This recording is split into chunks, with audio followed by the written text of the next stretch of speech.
Good evening, 5 p.m. Eastern Daylight Time. This is my tropical update for Thursday, September 16, 2010. A little late with the update today, so I apologize for that, and also a little under the weather, so excuse my voice. But anyway, we'll start off with Hurricane Igor. As of 5 p.m., we had movement northwest at 8, maximum sustained winds, and these are now from the hurricane hunters. They are now in the system for the first time, of 125, and we have minimum central pressure of 940. So it's nice. We're getting some real data finally. We saw Igor go through a eye wall replacement cycle late yesterday into the night. That has been completed. So today, kind of seen it pretty steady, a little strengthening today. Could actually strengthen back up to a Category 4 the next 24 hours, as it's actually going to be in a pretty good environment. And now that we have that eye wall replacement cycle completed, has a good chance tonight to strengthen a little more. Again, it could fluctuate a little bit. We may even see another eye wall replacement cycle before Igor reaches Bermuda, which would weaken it some. So those are hard to time. But anyway, a track forecast hasn't changed much. We saw yesterday a little slowdown and a little shift west with Igor. But now today it looks like it might even be going a little east of the forecast points as a good solid northwest motion this afternoon. I thought I'd see that yesterday, but it got delayed about a day, so that's kind of shifted everything a little west. Not a lot. Unfortunately, this storm is headed right for Bermuda. You're going to be into the hurricane force winds. It looks like right now they're 105 miles out from the center. That could grow even a little larger when it reaches Bermuda, so we might see hurricane force winds maybe about 110, 115 out from the center. So I was thinking it was going to go maybe a little east of Bermuda. Now I'm thinking over Bermuda or maybe just to the west of Bermuda. But now looking at the motion today a little bit, I might even go to Bermuda or again just a slight bit east. But with those hurricane force winds of going to be out over 100 miles from the center, Bermuda is going to be getting hurricane force winds with this system.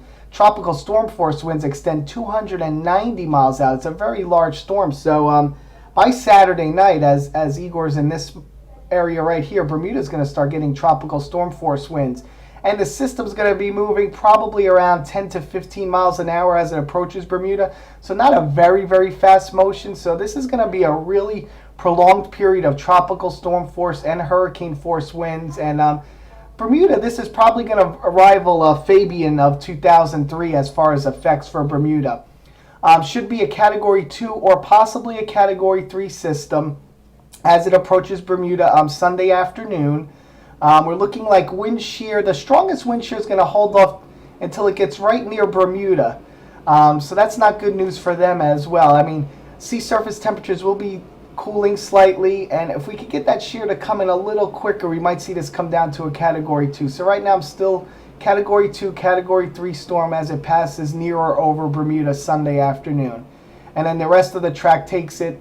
And again, our friends in Southeast Newfoundland will have to watch this system as well early next week, as it could come close to them. Effects for the United States and Nova Scotia. Again, high seas, rough surf, rip currents over the weekend. We're looking at seas about 7 to 10 feet along the East Coast. So inexperienced swimmers, please stay out of the water this weekend. As for you surfers, enjoy it.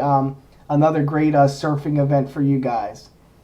Looking at the satellite loop, again, looking very good. Had a little bit of westerly shear on this today, but not too bad there. Eyes looking really well defined, and as you can see, it looks like it was passing just a little east of forecast points this afternoon. So I don't know, maybe we're going to shift a little east again. It should move a good northwest, and then I'm going to show you here on the water vapor loop, so you can see this trough right in here kind of dipped down a little bit, kind of gave it that little shove northwest.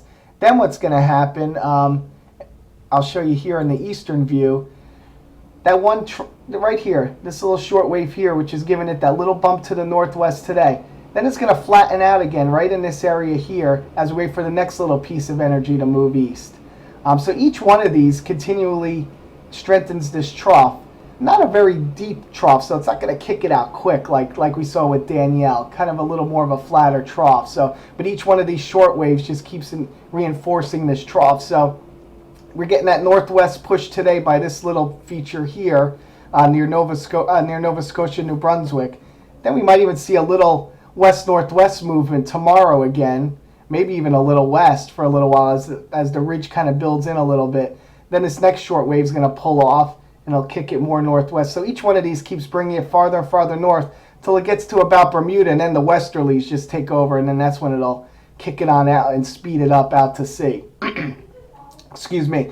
And finally, this last little piece of energy here is going to do the rest of the damage here coming through Canada. So again, each one of these. So that's why timing them left or right of Bermuda, it doesn't really matter. This storm's going to be so big that Bermuda is going to get their hurricane effects. Like I said, right now I'm thinking over Bermuda or slightly east of Bermuda. But again, they'll be in the core of those hurricane winds, unfortunately.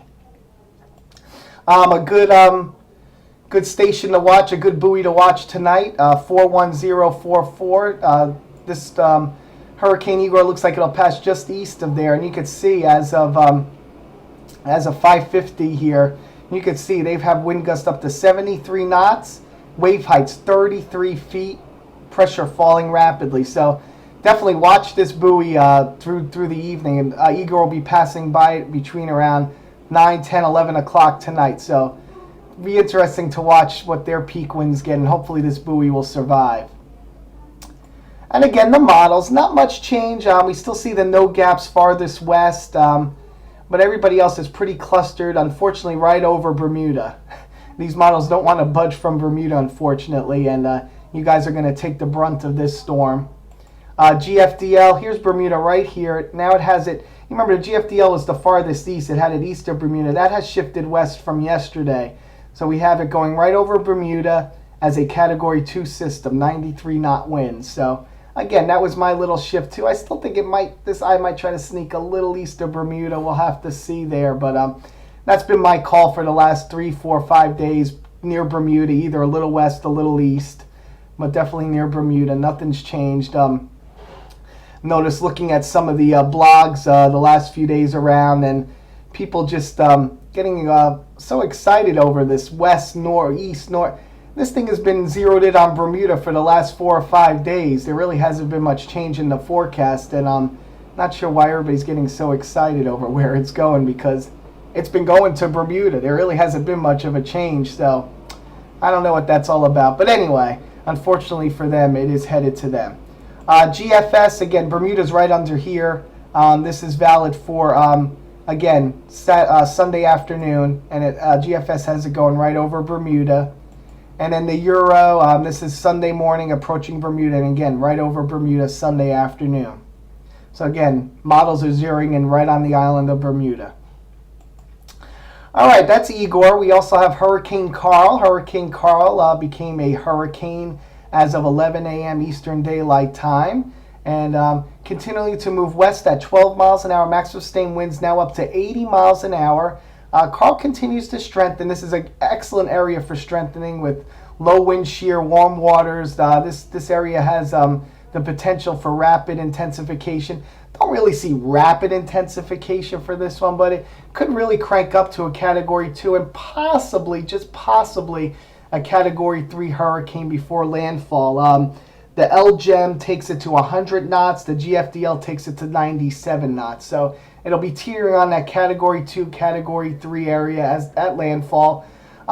This forecast track might even slip a little south here. It might slip a little southwest, west-southwest at landfall. We have a strengthening ridge up here across the Gulf Coast states. So this could want to kind of bring this. I've seen this happen plenty of times in the Bay of Campeche, where just before landfall these things slip a little southwest. So again, between Tuxpan and Veracruz, looks like it's going to be making landfall probably around noontime tomorrow.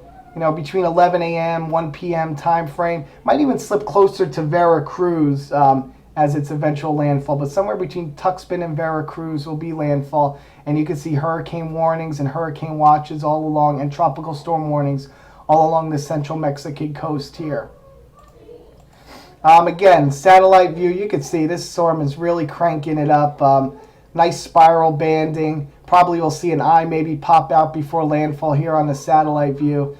And this was the forecast track. Let me just knock this down 1 second here.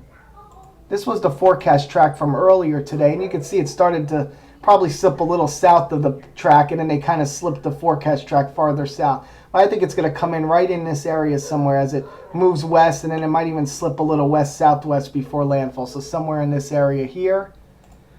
You can see the radar. This is out of that Veracruz area, and this is where the storm is, right up in here. And you can see some bands of rainfall bands starting to come on to the shore of Mexico here. And again, models. We had a lot of models trying to lift this up to the north, but this is coming more west than west-southwest. I'm going to show you the GFDL model here. Well, first off, let's see intensity. These are all Clark Evans products. You can see there's the LGEM right up here, right near that Category 3. And then here's the GFDL, 97 knots at landfall. And you see that west-southwest move, trying to get it towards Veracruz here as possible landfall. So we might have to watch that. And again, Category 2, Category 3 landfall. What else do we have out there? We have Hurricane Julia. Not going to spend much time on her. Not going to affect any land. Really moving fast today. West-northwest at 25 miles an hour. Maximum sustained winds 85. I'm going to show you the differences in size between Igor and Julia. It's pretty funny, the difference. So swiftly moving west. They had to shift the track a little farther west because of this, but eventually it's going to Igor's going to move this way. It's going to get caught up in Igor's flow, probably weaken and just shift off to the northeast as Igor moves by as well. And here's the bigger picture. So look at this. Here's huge Igor, and here's little Julia. I mean, just look at the difference. But still a nice little compact hurricane here, Julia. And as Igor moves this way, it might get into a little better environment right here. It might actually strengthen a little bit the next day. And there's Karl down in there. Nothing much off the coast of Africa right now. We do have the GFS trying to develop a system in the Eastern Caribbean next week. Could be some of this ITCZ energy slipping into the Caribbean, and it tries to spin up a system there. And then the Euro model also has a separate system developing off a wave off the coast of Africa. So we're watching those two areas. Looks like we could have a little bit of a model shift, and these storms may not want to go out to sea like a lot of them did, except come farther west. And if we do see anything develop in the Caribbean, it might try to head up into the Gulf of Mexico. But again, way off in the distance. We'll have to see how that plays out, but that's what it's looking like as we move towards the end of September. That's it for today. I will have another tropical update for you guys tomorrow morning. Stay tuned to liveweatherblogs.com for your latest weather information. Have a good night.